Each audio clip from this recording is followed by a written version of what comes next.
Okay, so over the last number of years, as Oilers fans, you've probably become accustomed to being the brunt of numerous jokes at the hands of your fellow Canadian hockey fans. And I mean, rightfully so. The Oilers were indescribably terrible, and they brought a lot of that mockery on themselves. So I think I know a little bit about winning, if there's ever a concern. Visually, to me, we're a better hockey team. The Edmonton Oilers have that combination and have won the draft lottery. Well, now that the Oilers have the most points of any Canadian team in the NHL, you need to prepare yourself for a whole new spiel.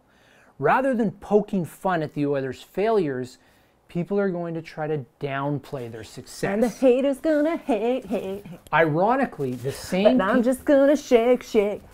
Ironically, the same. Shake it up. Okay, that's enough.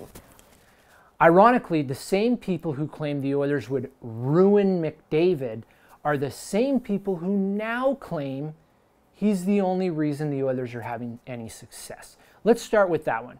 I see a lot of this online, and I'm sure you do too. If the Oilers didn't have McDavid, they wouldn't even be in the playoffs. Well, first of all, we don't live in a world of what ifs. People who say this are living in some sort of fantasy land or alternate reality where the Oilers didn't win the draft lottery. The reality is the Oilers do have McDavid, and he is one of the best hockey players on the planet. Secondly, the Oilers have the most well-balanced lineup they've had in over 10 years. For the first time in so long, it's not just about one guy. It's about the group and everyone chipping in. Case in point, last night in Florida, the Oilers, without two of their top three defensemen, get goals from two other defensemen and beat the hottest team in the league, the Florida Panthers. And thirdly, I also don't agree with this because not only do I believe that McDavid isn't the league MVP, I'd give that to Brent Burns, I don't even think he's the Oilers MVP. Cam Talbot is third in the league in wins, first in games played, first in minutes played, first in saves, sixth in save percentage, eighth in goals against average, and tied for fourth in shutouts. Another one that you're probably going to hear a lot of is the Oilers aren't going to be able to afford to pay all these guys once they have to pay McDavid and Draisaitl after their entry-level contracts. Duh. I'm fully aware of this. Here's the thing.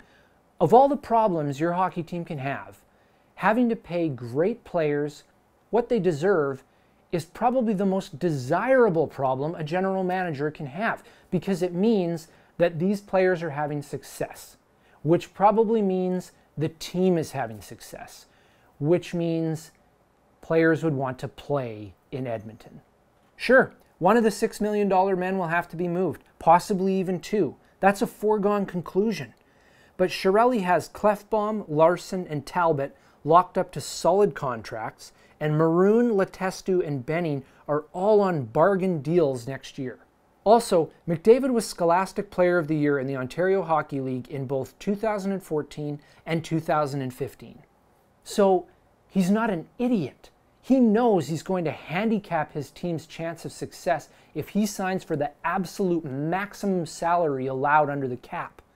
Speaking of salaries, I've heard a lot of people ripping on the Oilers for the Lucic contract. Paying Lucic $6 million to do what Maroon's doing for 1.5. Well, have you ever watched Lucic play for extended periods of time during the regular season before he came to Edmonton? He turns it on from time to time.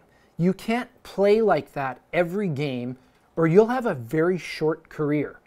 And they didn't pick him up for the regular season. They signed him for what he'll bring in the playoffs. He will wear the other team's defense down over the course of a 7-game series. And I also see Lucic being compared to Taylor Hall constantly. He is not a replacement for Hall. They didn't acquire him to do what Hall did. They acquired him to do what Hall didn't do. Be vocal in the room and intimidate the opposition. And speaking of Taylor Hall, this is the last time I'm going to mention him on this blog, and you can hold me to that. Andrew Berkshire sent out a series of ridiculous tweets about Taylor Hall last weekend, clearly just to stir the pot. Do you want to know what I miss about Taylor Hall? No, and I don't care. Good! You shouldn't, because he's gone. For me to carry on about how much I miss him would be like me pining over an old girlfriend rather than enjoying being with my wife. Sure, I may have biked 76 kilometers in the middle of the night to try and win her back, only to have her shut me down, but that's all in the past. But that's another story for another time. Now, you can disregard everything that I just said, because when you cheer for a good team, there's no reason to defend them. Their play and their positioning in the standings speaks for itself. You don't need to create silly hashtags like "my team is actually good," because it's obvious that they are. I'll see you next time.